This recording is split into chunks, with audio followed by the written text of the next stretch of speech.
আসসালামু আলাইকুম ওরহমতুল্লাহ। আজকের আলোচনা মানব জীবনের সবচেয়ে গুরুত্বপূর্ণ এবং অনিবার্য এক সত্যকে নিয়ে। সেটি হলো মৃত্যু এবং মৃত্যুর পরের জীবন। আমরা সবাই জানি একদিন আমাদের এই নশ্বর পৃথিবী ছেড়ে চলে যেতে হবে, কিন্তু আমরা কি জানি এর পরের ধাপগুলো কেমন হবে?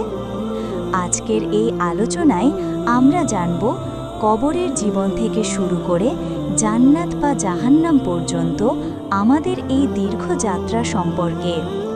আল্লাহ সুবহানাহু ওয়া তাআলা কোরআনে বলেছেন, কুল্লু নাফসিন যায়কাতুল মাউত, অর্থাৎ প্রতিটি প্রাণকেই মৃত্যুর স্বাদ গ্রহণ করতে হবে।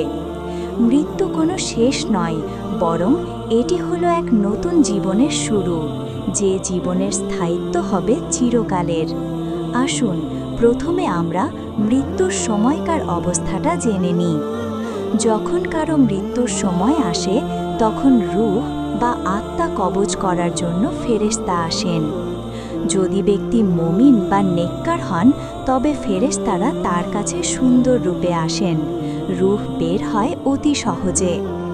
আর যদি ব্যক্তি কাফের বা পাপী হন, তবে ফেরেশতারা কঠিন রূপে আসেন, রূহ বের হওয়া তখন অত্যন্ত কষ্টের হয়। এরপর রূহকে নিয়ে যাওয়া হয় আসমানের দিকে তার আমল অনুযায়ী। কবরের জীবনকে আলমে বরজখ বলা হয়।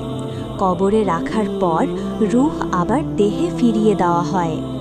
এটি মানুষের জন্য সবচেয়ে কঠিন রাত।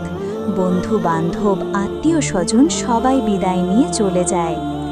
নেক আমল ছাড়া কবরে আপনার আর কোনো সঙ্গী থাকবে না। এরপরই শুরু হবে কবরের সেই বিখ্যাত প্রশ্নোত্তর পর্ব।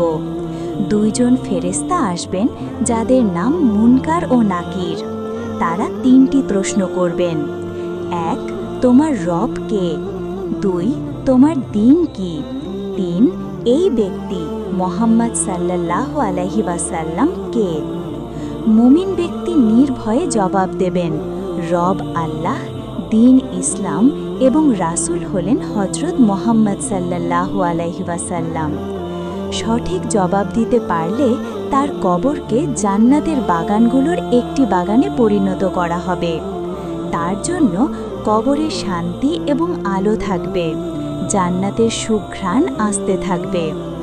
আর যে জবাব দিতে পারবে না, তাকে কঠিন শাস্তি দেওয়া হবে, তার কবরকে জাহান্নামের গর্তে পরিণত করা হবে। নেক আমল যেমন সালাত, রোজা, সাদাকা, কোরআন তেলাওয়াত কবরে আমাদের রক্ষা করবে। আল্লাহ তাআলা নির্দেশ দিলে ইসরাফিল সিংগায় প্রথম ফুঁক দেবেন। সেই ফুঁকে আকাশ পৃথিবীর সব কিছু ধ্বংস হয়ে যাবে। আল্লাহ ছাড়া আর কেউ জীবিত থাকবে না। এরপর দীর্ঘ সময় পার হবে। এটি হলো কিয়ামতের সূচনা। ইসরাফিল যখন দ্বিতীয় ফুঁক দেবেন, তখন সমস্ত মানুষ পুনরায় জীবিত হয়ে উঠবে।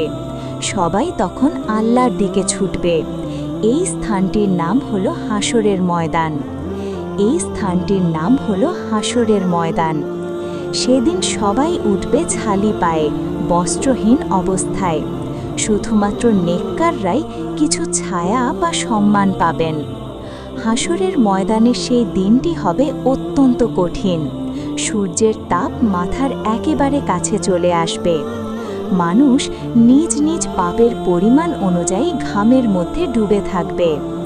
সেদিন 7 শ্রেণীর মানুষ আল্লাহর আরশের ছায়া পাবে, যেমন ন্যায়পরায়ণ শাসক, আল্লাহর ইবাদতে লিপ্ত যুবক।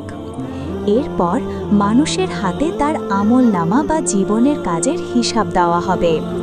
মুমিনদের ডান হাতে আর পাপীদের বাম হাতে বা পেছন দিক দিয়ে আমলনামা দেওয়া হবে। আল্লাহ তাআলা সেদিন মানুষের প্রতিটি ছোট বড় কাজের নিখুঁত হিসাব নেবেন। আমলনামা দেওয়ার পর মিজান বা পাল্লা স্থাপন করা হবে। সেখানে মানুষের আমল ওজন করা হবে। সেদিন একটি সামান্য নেকি বা পাপের কারণেও ভাগ্যে পরিবর্তন আসতে পারে। রাসূল সাল্লাল্লাহু আলাইহি ওয়াসাল্লাম বলেছেন, আলহামদুলিল্লাহ বলার মাধ্যমে পাল্লাকে ভারী করা যায়। এরপর সিরাত বা পুল সিরাত পার হতে হবে। এটি জাহান্নামের ওপর স্থাপিত একটি সেতু। এটি হবে চুলের চেয়েও সরু এবং তলোয়ারের চেয়েও ধারালো। মানুষ নিজ নিজ আমল অনুযায়ী সিরাত পার হবে। কেউ বিদ্যুতের গতিতে, কেউ বাতাসের গতিতে, আবার কেউ বা বুকে ভর দিয়ে পার হবে। যারা ব্যর্থ হবে তারা জাহান্নামে পড়ে যাবে। আল্লাহ আমাদের সবাইকে হেফাজত করুন। সিরাত পার হওয়ার আগে রাসূল সাল্লাল্লাহু আলাইহি ওয়াসাল্লামের হাউজে কাউসার বা বিশেষ হাউস থেকে পানি পানের সৌভাগ্য হবে। যে একবার এই পানি পান করবে সে আর কখনো পিপাসার্থ হবে না। একমাত্র তার উম্মতরাই সেখানে পান করতে পারবে যারা তার সুন্নাহকে অনুসরণ করত। সিরাত পার হওয়ার পরই নির্ধারিত হবে চূড়ান্ত গন্তব্য। সফল মুমিনদের রয়েছে চিরশান্তির স্থান জান্নাত, যেখানে রয়েছে এমন সব নিয়ামত যা কোনো চোখ দেখেনি। আর পাপীদের জন্য অপেক্ষা করছে চির কষ্টের জায়গা জাহান্নাম, যার শাস্তি কল্পনাও করা যায় না। আমরা যেন জীবনের এই চূড়ান্ত সত্যটি ভুলে না যাই। আজ থেকেই যেন আমরা নেক আমলের পাল্লা ভারী করার চেষ্টা করি। আল্লাহ তাআলা আমাদের সবাইকে কবরের আযাব থেকে মুক্তি দিন, হাসরের ময়দানে দয়া করুন এবং জান্নাতুল ফেরদাউস নসিব করুন। আমিন। ভিডিওটি শেয়ার করে অন্যকেও এই গুরুত্বপূর্ণ বিষয়টি জানতে সাহায্য করুন। দেখা হবে পরের ভিডিওতে।